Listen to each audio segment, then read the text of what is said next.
Bismillahirrahmanirrahim. Assalamualaikum warahmatullahi wabarakatuh. Jumpa lagi dengan saya Arif Taufik Roman. Di video kali ini saya akan mempresentasikan artikel yang saya ikuti dalam seminar literasi 6 PPSU BRIS sebagai pemakalah.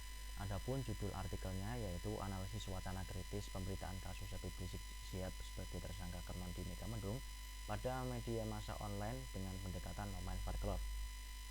Nah, adapun latar belakangnya yaitu kekuasaan yang dimiliki oleh mantan ketua FPI yang telah disalahgunakan untuk melanggar aturan pemerintah di dalam kondisi pembatasan sosial berskala besar. Nah, lanjut ke rumusan masalah yaitu bertujuan untuk mendeskripsikan pemberitaan kasus Habib Rizik Syihab sebagai tersangka kerumunan di Megamendung. Selanjutnya dalam tinjauan pustaka ini ada 6 tinjauan pustaka yang saya cari, dan dalam tinjauan pustaka tersebut tidak terdapat analisis kasus kerumunan Habib Rizik Syihab di Megamendung, sehingga penelitian tersebut dapat dianalisis karena belum ada yang menganalisis seperti itu. Lalu dengan teknik pengumpulan data itu saya menggunakan teknik purposif dengan mempertimbangkan jumlah kunjungan berita dengan media massa online terbanyak di Indonesia. Salah satunya yaitu kompas.com yang berhasil menempati posisi pertama dengan kunjungan 190,7 juta berdasarkan bulan September 2021.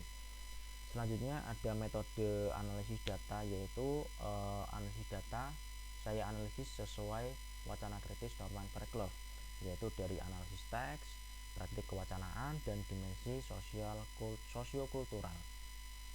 Untuk penyajian datanya, hasil analisis data itu saya sajikan berupa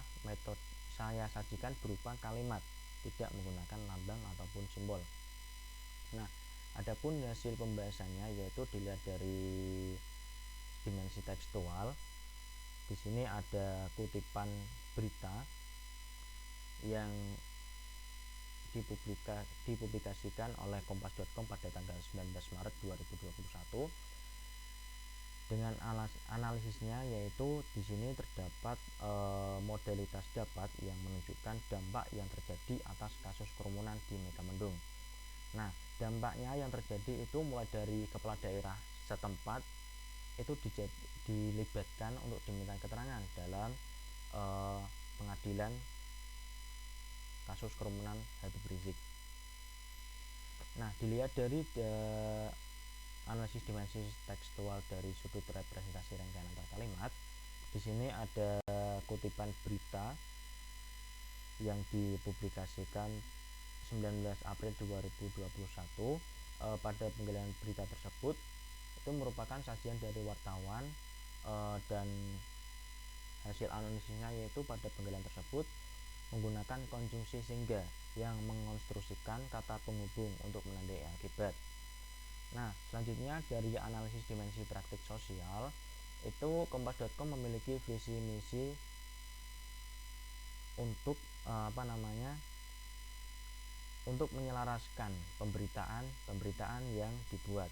Salah satu berita kasus kerumunan Habib Rizik di Megamendung ini dinilai selaras dengan visi misi yang diemban oleh kompas.com.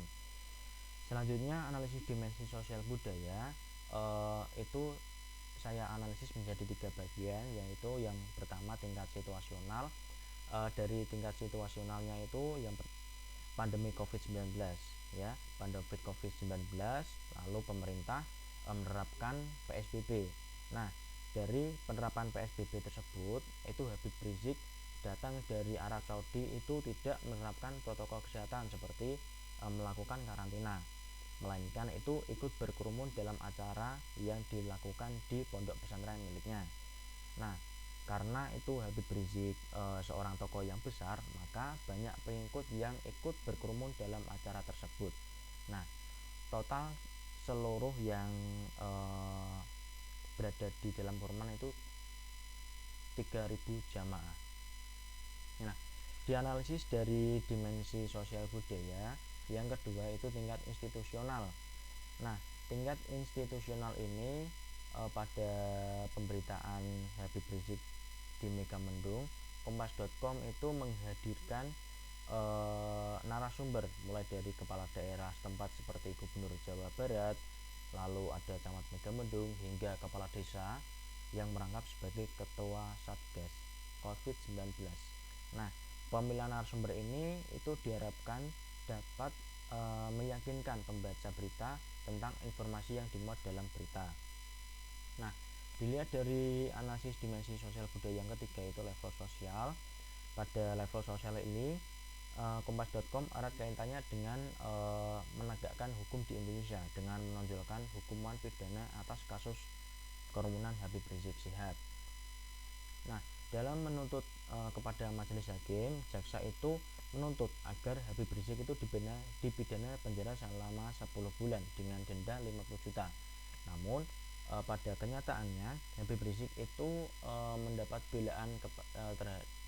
belaan oleh majelis hakim berupa vonis denda 20 juta tanpa adanya penjara.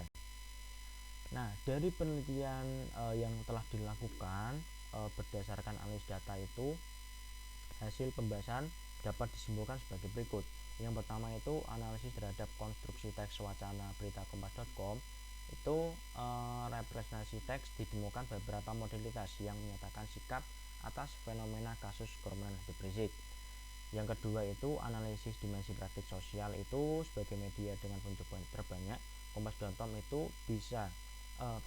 itu merupakan harian umum yang dapat mempengaruhi opini masyarakat Indonesia. Ketiga, analisis dimensi sosial budaya itu terjadi pembelaan terhadap Habib Rizik yang mendapat keringanan oleh majelis hakim berupa vonis denda 20 juta tanpa penjara. Dengan demikian itu, opini pembaca itu digiring untuk memberikan pencitraan negatif terhadap penegakan hukum yang terjadi di Indonesia. Demikian yang dapat saya sampaikan, kurang lebihnya mohon maaf dan terima kasih telah menyaksikan video ini. Kurang lebihnya mohon maaf, terima kasih. Wassalamualaikum warahmatullahi wabarakatuh.